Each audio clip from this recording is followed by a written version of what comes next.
আসসালামু আলাইকুম। আজকে বাস্তব কিছু কথা বলবো। একজন মানুষ আমার কাছে টাকা ধার চেয়েছিল। আমি তাকে বলেছিলাম এখন তো আমার কাছে টাকা নেই, আমি দিতে পারবো না। তখন সে বলেছিল ইটস ওকে। কিন্তু ইটস ওকে বলার পর থেকে সে কেন জানি না আমাকে অ্যাভয়েড করে চলে। তার সাথে কিন্তু মোটামুটি ভালোই সম্পর্ক ছিল, কিন্তু এখন দেখা হলে সে আমার সাথে কথাই বলে না। এই ঘটনা একদিন আমার এক কলিগ আমার কাছে বলল তার বাবা অনেক অসুস্থ, 4,000 টাকা লাগবে, সে ওষুধ কিনবে। আমি তাকে তৎক্ষণাৎ 3,000 টাকা দিয়ে দিলাম। এরপরে অনেক দিন কেটে গেল। এরপরে আমি বিপদগ্রস্ত হয়ে তার কাছ থেকে টাকাটা চাইলাম। চাওয়ার পর কি উত্তর দিল জানেন? তখন সে আমাকে বলল, এত নিচু মন তোর, 3,000 টাকাই তো, আমি কি তোকে দিতাম না? অবশ্যই দিয়ে দিই, চাইলি যে এই টাকাটা আমার লাগবে, এত ছোট মনে করিস আমাকে। বাস, সে টাকাটা এখন পর্যন্ত আমি পাইনি। খুব রিসেন্টলি, খুবই কিছুদিন আগে মনে করেন আমার ক্যামেরাটা আমার এক ফ্রেন্ড চাচ্ছিল যে সে ফটোশ্যুট করবে। সে জানে ক্যামেরাটা আমার ভীষণ শখের এবং এই ক্যামেরাটা আমি সচরাচর কাউকে দেই না, কারণ কিছু হয়ে গেলে এটা ঠিক করা মানে অনেক টাকার ব্যাপার। এই কারণে আমি তাকে মুখের উপরেই বলে দিয়েছিলাম, না দোস্ত, এটা আমি দিতে পারবো না। সেই নিয়ে বিনিয়ে অনেক কথা কিন্তু আমাকে শুনে গিয়েছিল, কিন্তু এখন তার ফ্রেন্ড লিস্টের বাইরে আমি।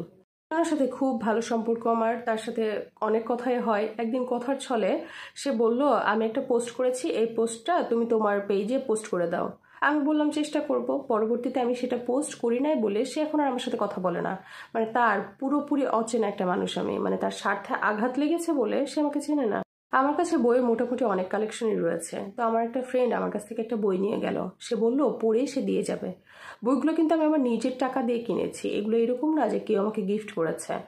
তো 7 মাস পরে, মানে সে সপ্তাহখানেক বলে 7 মাস পরে রীতিমতো আমি নিজেই চেয়ে নিলাম যে দোস্ত, তোর কাছে একটা বই আছে, বইটা তাহলে আমাকে দিস। সে কি বললো জানেন? সে তো রীতিমতো মাইন্ড করে বসলো এবং বলল, এটা কোনো ধনরত্ন না, সামান্য একটা বই, তুই এভাবে আমার কাছে না চাইলেও পারতি। এরপর থেকে সে আর আমার সাথে কথা বলে না। আরেকটা মোস্ট ইম্পর্টেন্ট কথা বলি, আমি টুকটাক যে লেখালেখি করি বা টুকটাক যে কথাগুলো বলি, এগুলো একজন ভীষণ পছন্দ করে। তো সে রীতিমতো কিছুদিনের মধ্যে আমার খুব কাছের বন্ধু হয়ে গেল, সে আমার পরিচিত একজন। তখন একদিন হঠাৎ করে দেখি সে আমার মেসেঞ্জারে অনেক বড় একটা গল্প লিখে পাঠিয়েছে এবং বলেছে, দোস্ত, এইটা তুমি তোমার পেজে একটু পোস্ট করে দিও এবং নিচে আমাকে মেনশন করে দিও। আমি এটা জাস্ট করি নাই। এটার জন্য সে আমার থেকে বহু দূরে চলে গেছে। যে কাছের বন্ধু ছিল সে এখন অনেক দূরের শত্রু হয়ে গিয়েছে। এগুলো কেন বললাম জানেন? এগুলো বলার একটা মূল কারণ হলো, মানুষের সাথে খারাপ আচরণ করলে শুধুমাত্র মানুষ দূরে সরে যায় না।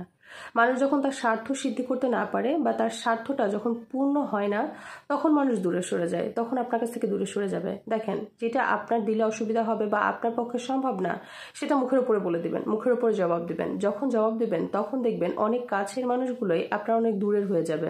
মানুষগুলো জীবন থেকে চলে গেলে সাময়িক কষ্ট লাগবে, তবে আফসোস কখনোই হবে না। এরকম কয়েকটা মানুষ জীবন থেকে চলে গেলে জীবনে ভারমুক্ত হবে। সবসময় মনে রাখবেন, আপনি আপনার জায়গায় সঠিক ছিলেন, আপনি কারোর সাথে অন্যায় কিছু করেননি। এইসব মানুষগুলো যত তাড়াতাড়ি তাদের আসল রূপগুলো দেখিয়ে দিবে, আপনার জন্য তত বেশি উত্তম হবে।